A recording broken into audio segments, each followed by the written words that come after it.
Ladies and gentlemen, I did not come here today to entertain you.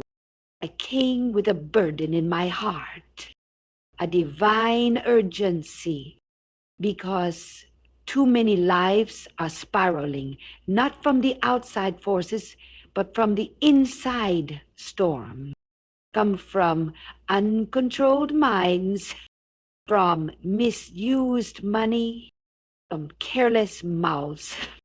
Let me tell you, the greatest war is not on a battlefield, it is in the mind. That quiet place where no one else sees. That sacred space where your future is being written.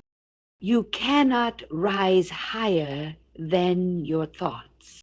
You cannot walk in freedom if your mind is chained to fear, doubt, jealousy, comparison.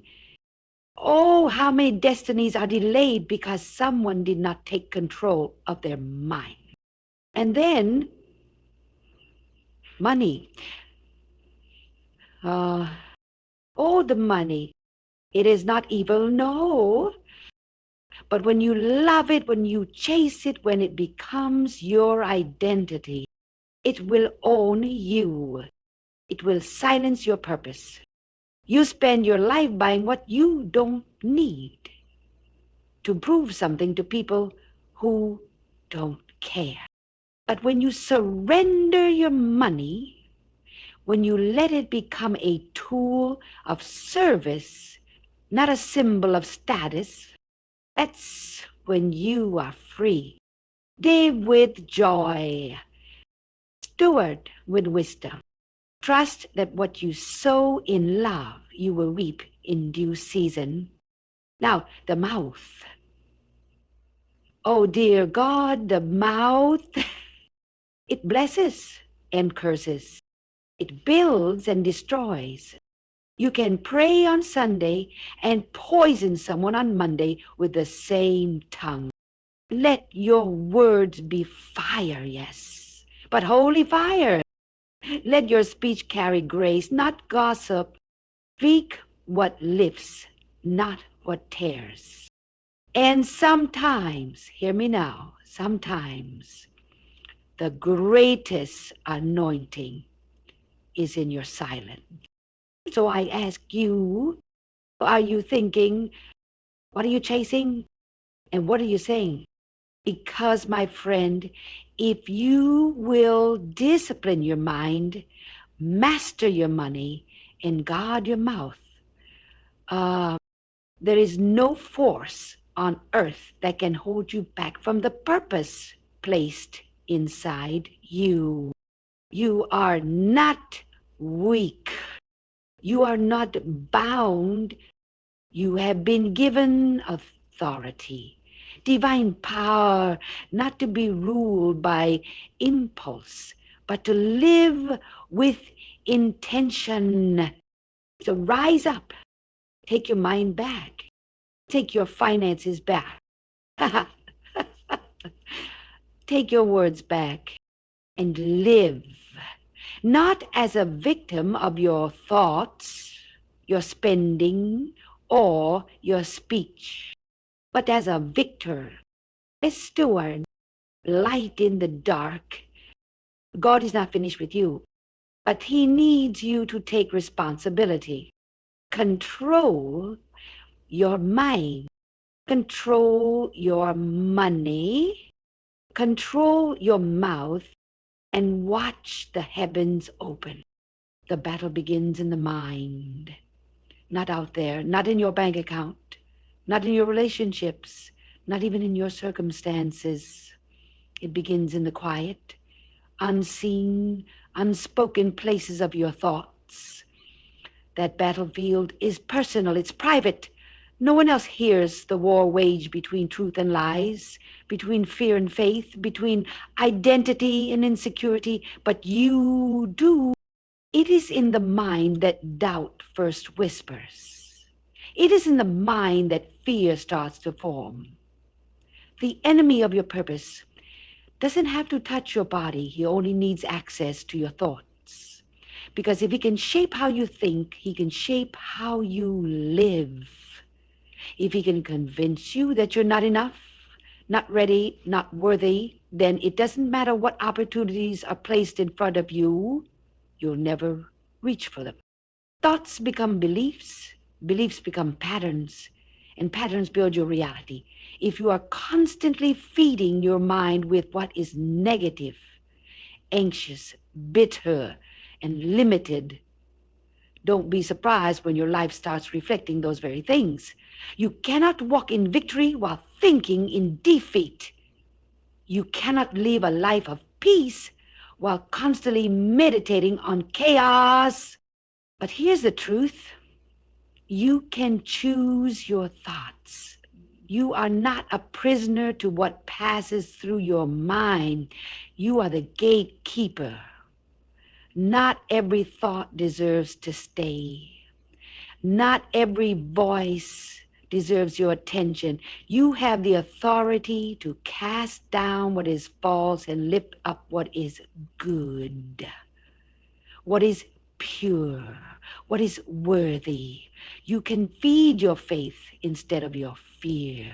You can set your mind on things above, even when everything around you feels low. The mind is a garden. Whatever you plant will grow.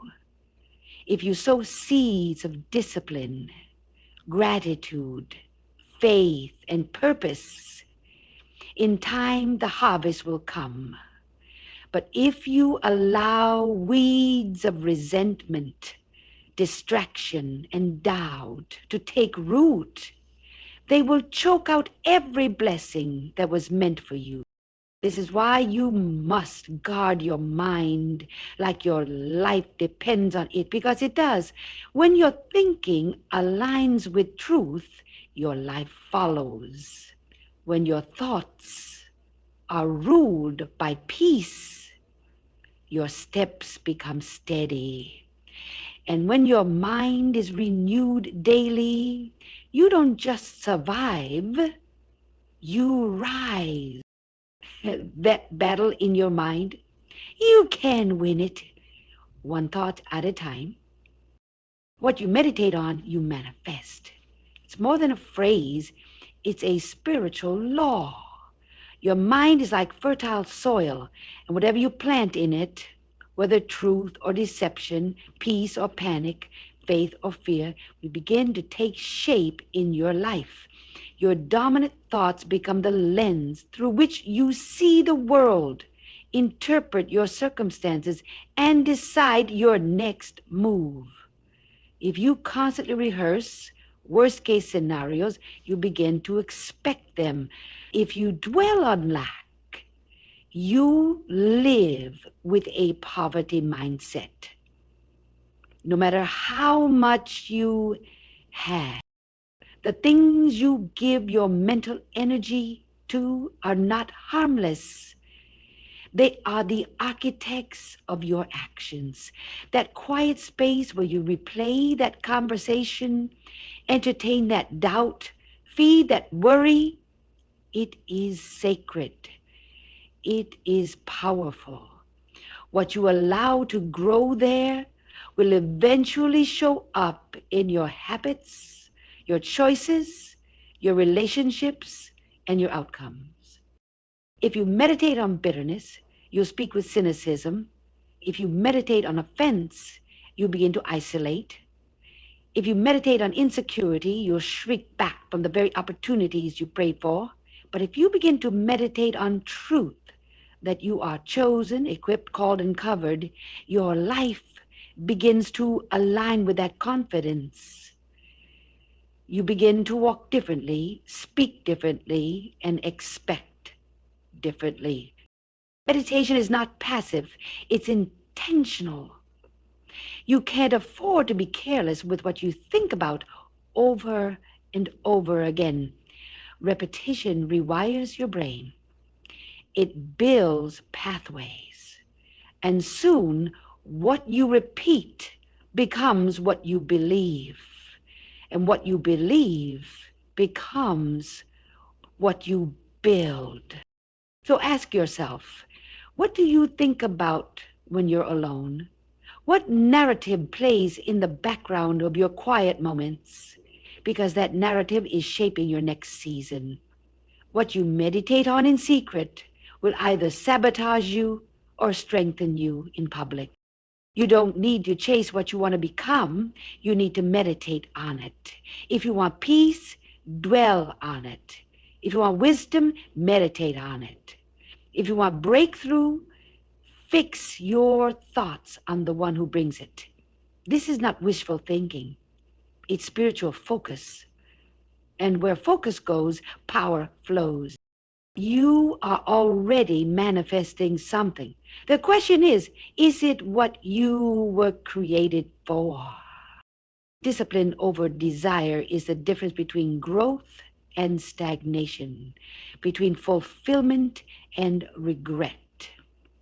Desire is loud. It wants what feels good now. It's impatient, emotional, impulsive. Discipline, on the other hand, is quiet but consistent. It doesn't need applause. It doesn't chase the quick fix. It's not swayed by mood or moment. It chooses what's right over what's easy, what's lasting over what's fleeting. Every breakthrough you want is waiting on the other side of discipline. The health you're praying for, the financial freedom you dream of, the spiritual depth you long for, none of it comes by simply wanting. Desire may inspire the vision, but only discipline builds it. Because there will always be days when you don't feel like showing up, when excuses sound better than effort, when comfort calls louder than commitment. And in those moments, desire will quit, but discipline will carry you. Self-discipline means saying no to your feelings when they threaten your future. It means waking up early when sleep feels sweeter, forgiving when bitterness feels justified, saving when spending feels easier, studying when scrolling feels more fun. It means doing the right thing even when no one is watching, especially when no one is watching. Desire wants the reward. Discipline does the work. And ironically, the more you choose discipline, the more your desires begin to change. You start craving purpose instead of distraction, peace instead of drama, legacy instead of temporary highs. Discipline reshapes what you long for. This is why so many people stay stuck, not because they don't have vision, but because they haven't cultivated the character to walk it out. Talent can get you noticed, but only discipline will keep you elevated. Motivation fades, but discipline remains. It's the internal structure that keeps your life from collapsing under pressure. Desire may open the door, but discipline keeps you in the room. And if you want a life that lasts, a life built on purpose, not impulse, you must choose discipline again and again and again, even when it's hard, especially when it's hard, because that's where transformation lives. Money is a tool, not a master. It was never meant to own you, define you, or determine your worth. It's a resource, not a ruler. But when your heart becomes attached to it, when your identity starts to lean on how much you have or don't have, it quietly shifts from servant to master. And a master demands control. The danger isn't in having money. The danger is when money has you. When your peace rises and falls with your bank balance. When your generosity dries up out of fear. When your joy becomes tied to possessions. That's when money has stepped out of its rightful place. It's no longer a tool. it's taken the throne. Money is a mirror. It reveals what you value, where you trust, and who you serve. You can't hide behind it. You can earn millions and still feel empty, still live in fear, still walk around with a scarcity mindset. Because money never fills the void, it only amplifies what's already there. If you're greedy, more money will only magnify that. If you're generous, it will multiply your impact. Money doesn't transform character, it exposes it. The truth is, money makes a terrible master because it's never satisfied. It will keep pushing you for more hours, more hustle, more proving, more comparison, and before you know it, you're working for something that was meant to work for you. You're striving, but not fulfilled. You're spending, but not living. But when money becomes a tool, when you see it as a means, not the meaning, you're free. You stop chasing and start stewarding. You stop impressing and start investing in people, in purpose, in peace. You make decisions not out of desperation, but from alignment with your value. You're not ruled by fear of lack because you know who your source is. Freedom with money doesn't come from having more. It comes from mastering your relationship with it, from understanding that wealth isn't just about what you accumulate, but about what you release. When you learn to use money without being used by it, you step into true abundance, not just in numbers, but in peace, not just in assets, but in impact. Because money is a powerful tool, but only when it stays in your hands and not your heart. Generosity flows from trust, not from excess, not from wealth, not from abundance alone, but from a deep, quiet confidence that there will always be enough. When you truly believe that your source is steady, that provision is not random but promised, giving becomes natural. You're no longer ruled by fear of losing. You're moved by the joy of releasing. People often think generosity is about having more to give, but it's not. It's about knowing that what you have is not all there is.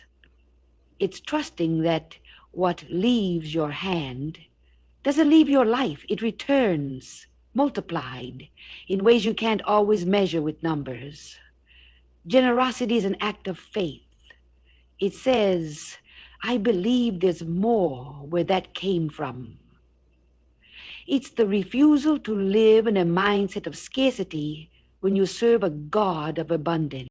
Fear says, hold tight or you'll run out. Trust says, give freely and you'll always have what you need. One posture leads to hoarding, the other to overflow. And the truth is, holding back out of fear doesn't protect you, it imprisons you. The tighter your grip, the smaller your world becomes. But when your heart is open and your hands are open, your life becomes a conduit for blessing. In and out, never stuck, always moving. Generosity is not just about money. It's about time, energy, attention, forgiveness, compassion. And every act of giving says something powerful. I am not my own source. I do not trust in lack. I trust in the one who never runs dry. That's where freedom begins, when you stop calculating every sacrifice and start trusting every seed. It's not always comfortable to give. It's not always easy to let go. But trust sees beyond the moment. Trust believes that what you release in faith will return in grace. Not always in the way you expect, but always in the way you need.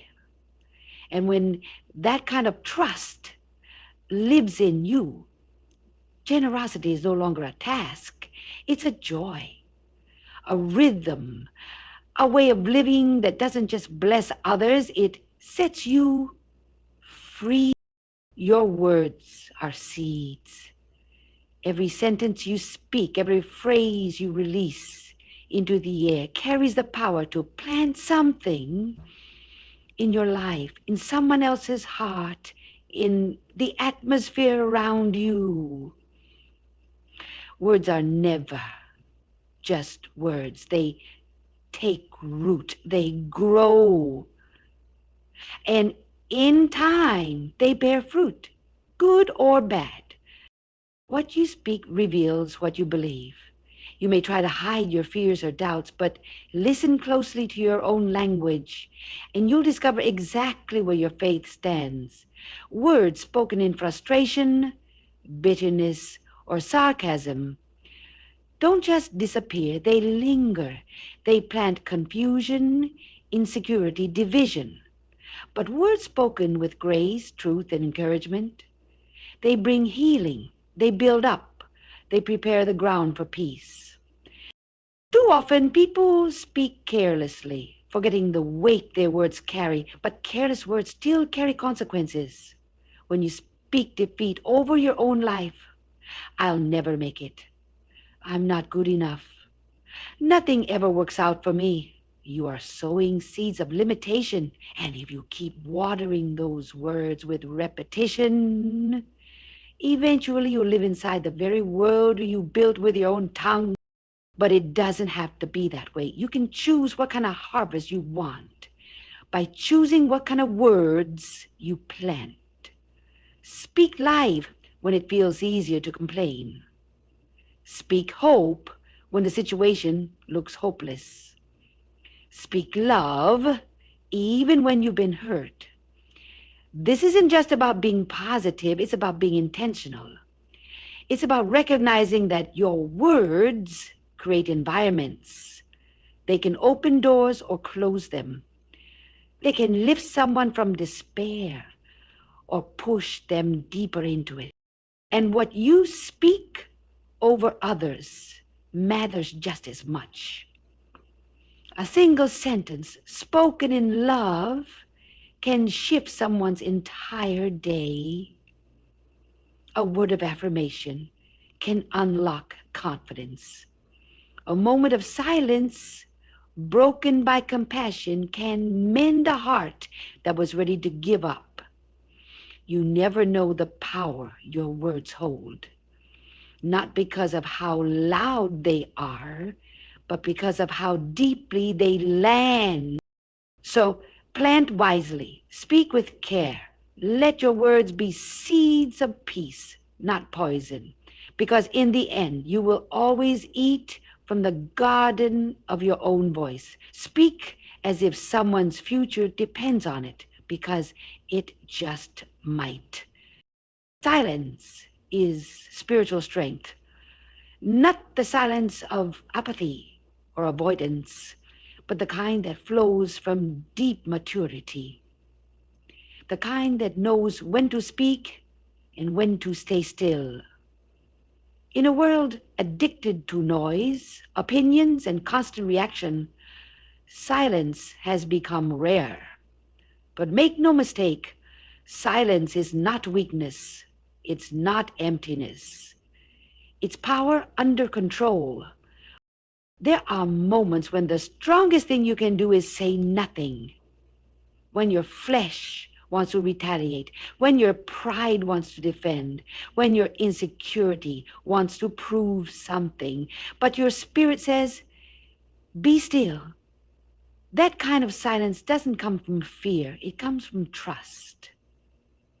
It's rooted in the knowing that you don't have to chase validation, control outcomes, or win every argument. You don't have to respond to every accusation or comment. Your peace is not up for debate. Silence creates space for clarity. It allows wisdom to rise above emotion. When you stay quiet, You can hear what truly matters. You can respond with purpose instead of reacting out of pressure. Some of your greatest mistakes can be traced back to words you wish you hadn't said, to moments where silence would have protected your peace and preserved your influence. There is a kind of silence that guards your anointing. It refuses to let petty conversations pull you into drama. It chooses peace over pride. It doesn't need to be the loudest in the room because it already knows its worth.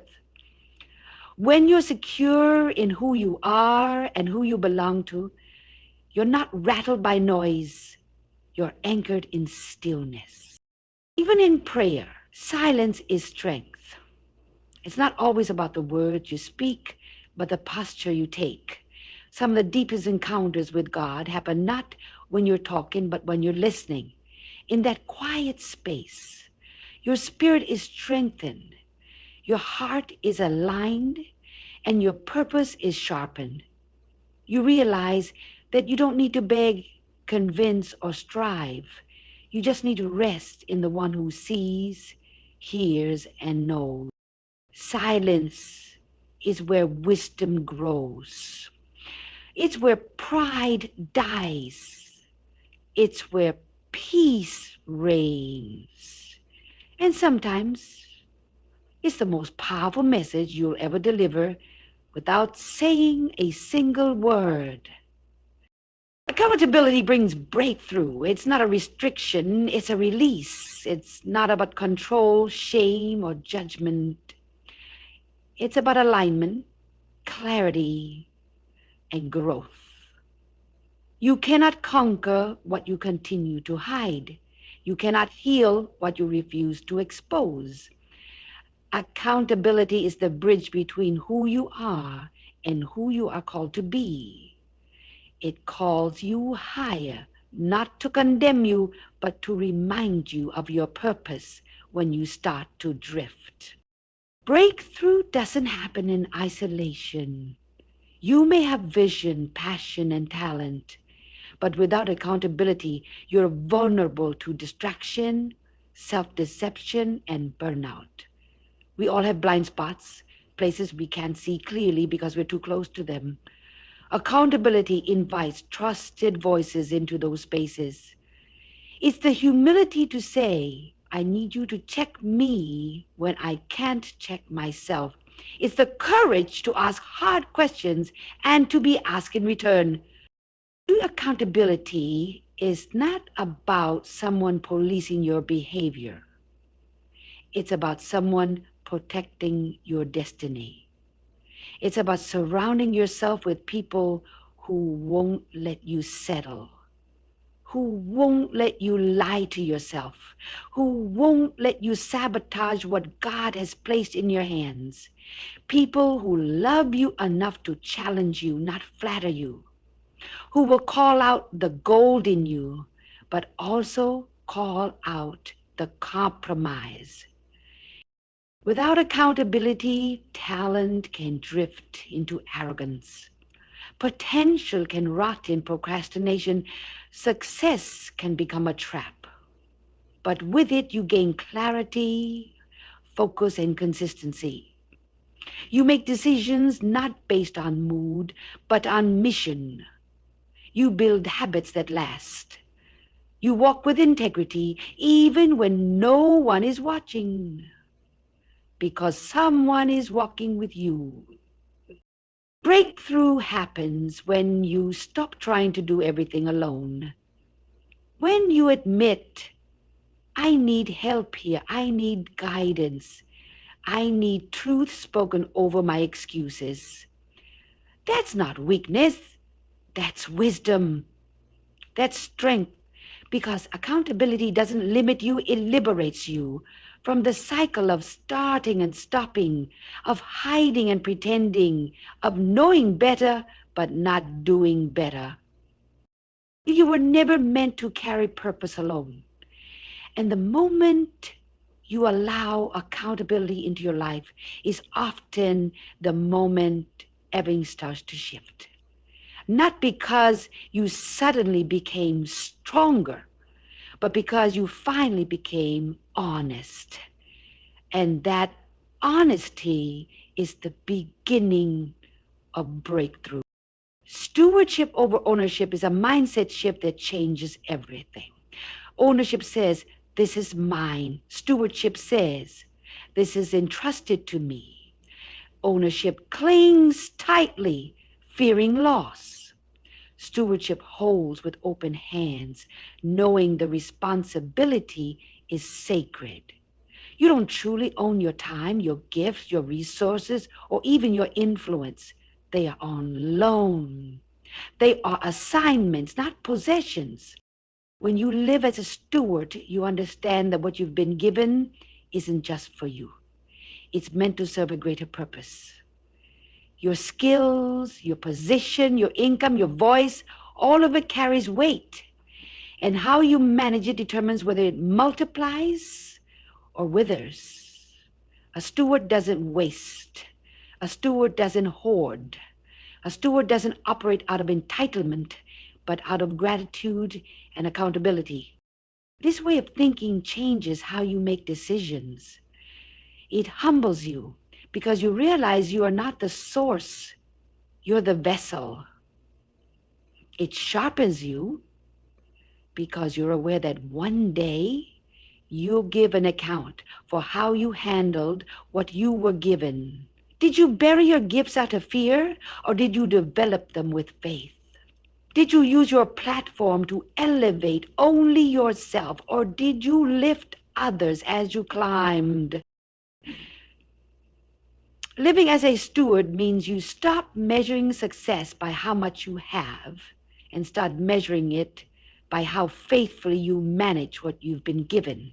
It means you take care of what seems small because you know small things handled well become big things entrusted later. It means you no longer obsess over acquiring more, but focus on doing more with what's already in your hand. There is a freedom that comes with stewardship. You don't have to control everything. You don't have to carry the pressure to prove yourself through possessions or accomplishments. Your worth isn't tied to what you own. It's rooted in who you serve. And when you serve with excellence, with integrity, with consistency, you invite increase not just in what you have, but in who you become. Stewardship is not less than ownership, it's greater because it requires intentionality, vision, and discipline. It turns temporary things into eternal impact. And when you live like a steward, you live with the quiet confidence that everything you need will be provided because you've proven you can be trusted with what you already have. A controlled life is a free life. It may sound like a contradiction, but true freedom isn't found in chaos or unchecked impulses. It's found in mastery over yourself. When you allow every desire, every emotion, every passing thought to run wild, you become a prisoner to whatever happens to grab your attention or stir your feelings in the moment. You become reactive instead of intentional, tossed like a leaf in the wind, vulnerable to forces outside your control. But when you take control, not in a rigid, oppressive way, but in a disciplined, purposeful way, you unlock a deeper kind of freedom. The freedom to choose how you respond rather than simply reacting. The freedom to stay focused on what matters instead of being distracted by everything that clamors for your time and energy. The freedom to live according to your values and vision, not the whims of your impulses. Control over your mind means you don't let fear, anxiety, or doubt dictate your direction. Control over your mouth means you speak life instead of destruction, encouragement instead of negativity. Control over your money means you manage it wisely, making it serve you instead of serving it blindly. This control is not about perfection, but about progress, about consistently choosing what aligns with your highest purpose, even when it's hard. When you master yourself, you are no longer a slave to circumstances, moods, or the approval of others. You carry a calm confidence because you know who you are and where you're going. You set boundaries that protect your peace. You make decisions that honor your future. You refuse to give away your power to habits that don't serve you or relationships that drain you. In this kind of control, there is peace, there is clarity, there is strength, and paradoxically, there is freedom. The freedom to live intentionally, to love deeply, to pursue your purpose relentlessly. The choice to control yourself is not a limitation. It is the doorway to a life unshackled by distraction, fear, or regret. So embrace control not as a cage, but as a key. Because a controlled life, lived with purpose and discipline, is the truest form of freedom you will ever know.